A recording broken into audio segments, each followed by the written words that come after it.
I would have never in the world thought the police mom. Like how? We don't need a fire while we're here. Right.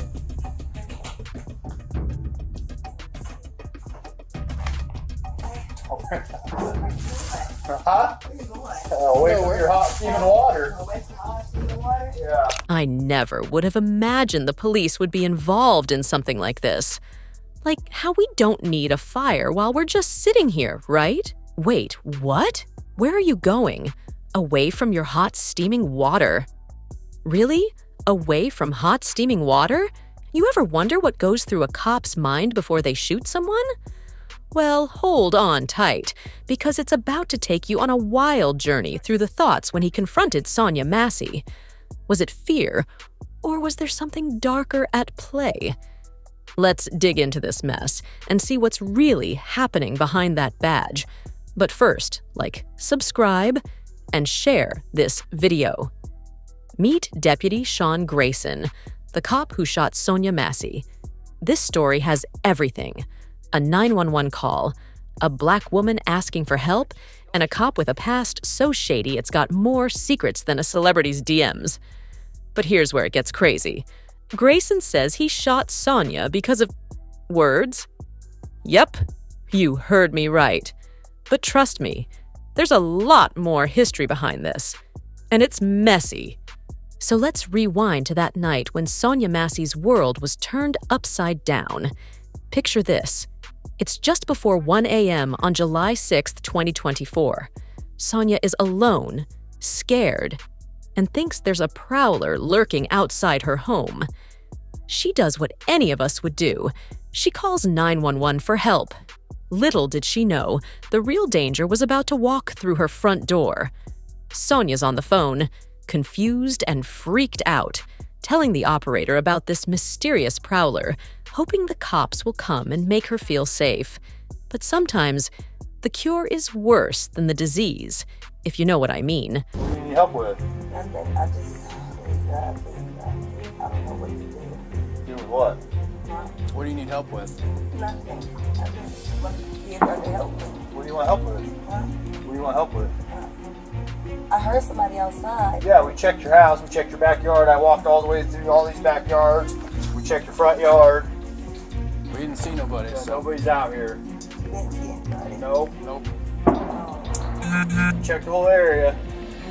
It took you so long to answer the door. Oh, I was trying to put on some clothes, sir. I'm sorry. I was trying to get I gotcha. All right. Is there anything else we can do for you? Huh?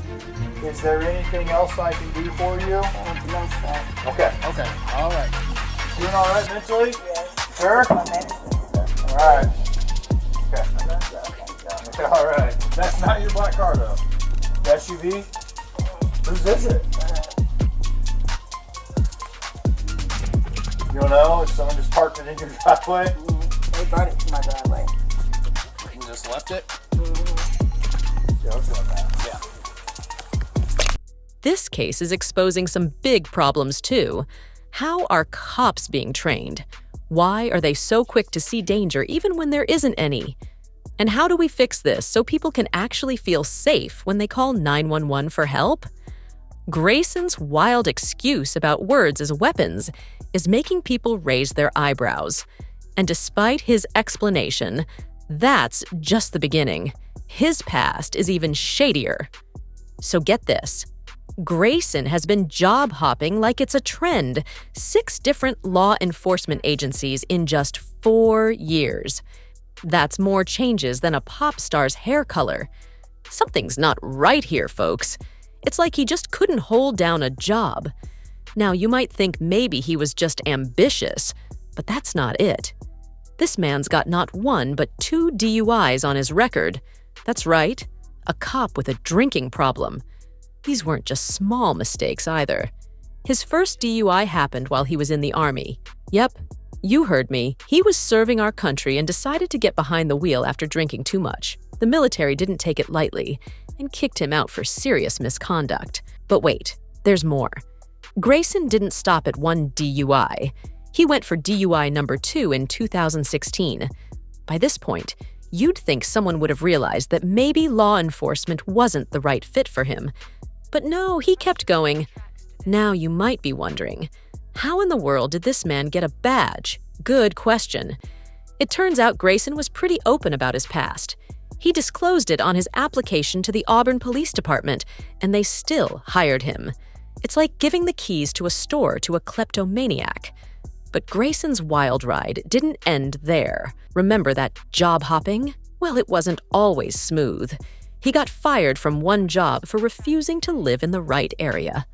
Another time, he was reprimanded for ignoring orders during a high-speed chase. He even hit a deer, like he was playing Grand Theft Auto in real life. How did Grayson end up as a deputy in Sangamon County? Well, Sheriff Jack Campbell thought he was the right fit and hired him in May 2023. But here's the shocking part. Grayson had only been on the job for 14 months when he shot Sonya Massey. 14 months. That's hardly enough time to even figure out where the coffee machine is, let alone be ready to handle a crisis. Now, Sheriff Campbell is singing a different tune, saying that Grayson had other options that night with Sonya. Really, Campbell? He claims this doesn't reflect their values, but if it walks like a duck and quacks like a duck, it's probably a duck. Only this time, the duck's wearing a badge. There was nothing in Grayson's background that could have led us to believe that he would commit this violent act. And we handle thousands of calls every year without incident. We've had 3 officer-involved shootings in the last 24 years. And so my message is that we're still the same sheriff's office. The person that did this is in jail. He's going to face justice in the criminal justice system. Sonya's family, however, isn't buying it. They're demanding a full investigation into how Grayson got hired in the first place. And can you blame them? How does someone with 2 DUIs, multiple job changes, and an Army misconduct discharge end up with a gun and a badge? It's as if the police department played eeny, meeny, miny, mo with their hiring process. You have a drinking problem and can't hold down a job. Perfect. Here's a gun with the power to make life or death decisions. We've talked about Deputy Grayson and his questionable actions, but let's focus on the real victim here, Sonya Massey. This isn't just another headline. Sonya was a real person with a real life, and it's important we remember that. Who was Sonya Massey? She wasn't just a name in the news. She was a mother, and not just any mother. She was the kind who lived for her children. Sonya had 2 kids, Malachi, who was 17, and Jeanette, who was 15. These kids were her whole world. She wasn't perfect. Who is? But she loved those kids fiercely.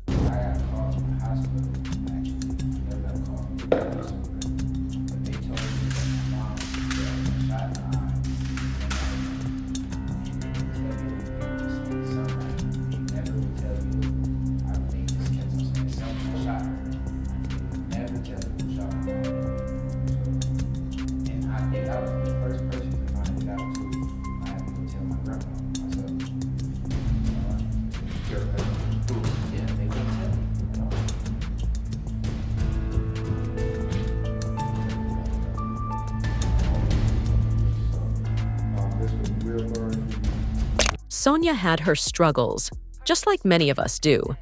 The word on the street is that she was dealing with some mental health issues, and while there's no shame in that, it can certainly make life harder. Her family was aware and trying to help her. In fact, right before everything happened, they decided the kids would stay with their dad for a while so Sonya could get the help she needed. This is where it gets really heartbreaking. Sonya's son, Malachi, bless his heart, was trying to get his mother into a mental health facility. Can you imagine being 17 and having to do that for your mom? That's some heavy responsibility, but it shows just how much they loved her.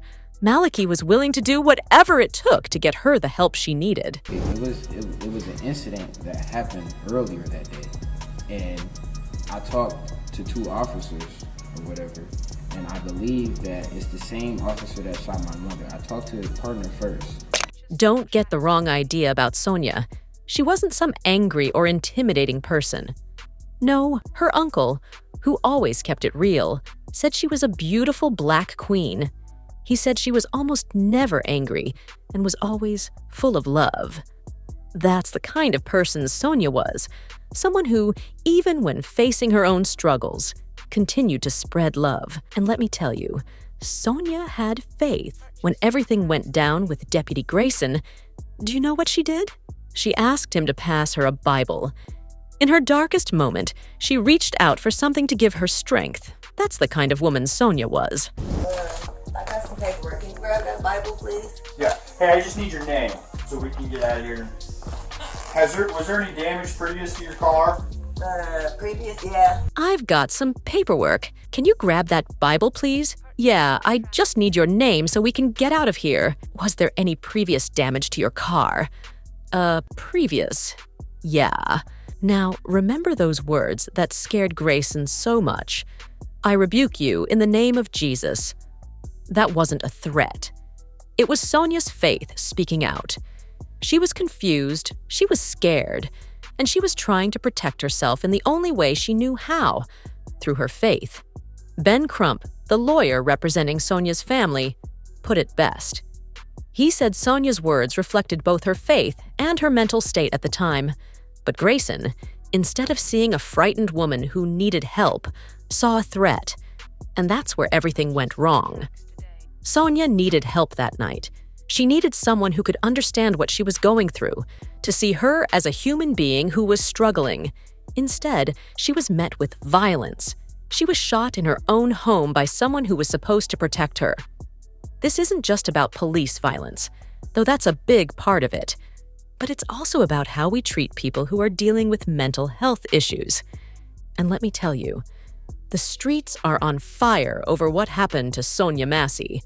As soon as the news broke, people took to the streets. Protests erupted that would leave your head spinning. Folks were marching, holding signs, chanting Sonya's name. It's like the whole country woke up and said enough is enough. It's amazing how the community can come together and really just take the collective grief that we're feeling and then do something with it. We've been able to defy expectations of what mourning looks like, of what grieving looks like, and the expectation that we would be violent in the face of violence. And I think it really does set a tone and an example for who we are and what we can be. Alfred and Faith Perry, Alfred's cousin, says this peace march could be the beginning of big changes. It gives me faith, it gives me hope that that there can be a change. Yeah, it really can be. Like, if the change is small or big, either way, we just want to change. And like I got to say, justice for Sonya Massey. And it's not just random people getting involved.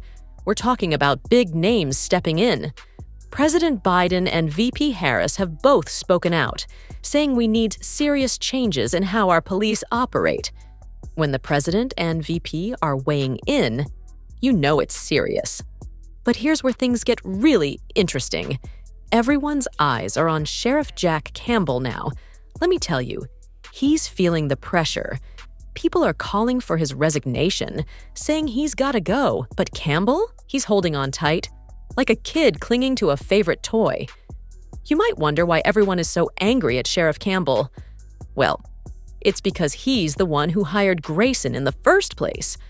Remember Grayson's messy past? Yeah, Campbell knew all about it, but still decided to give him a badge and a gun. That's like handing matches to a pyromaniac and being surprised when a fire breaks out. Now Campbell is trying to save face. He's come out and said, I offer no excuses for what happened with Grayson. But actions speak louder than words, Campbell. And so far, his actions are shouting, I'm not going anywhere. The community isn't having it, though. They're demanding transparency, accountability, and real change. People are out here honoring Sonya's memory and making it clear that this cannot happen again. We need an Illinois law made out in her name. Yeah. We need to name it after her. That you cannot be switching precincts. If you bad in one precinct, why would we think all of a sudden you had some kind of Damascus Road, knock off the horse, change the heart in another district? A bad cop is a bad cop. Yeah, yeah.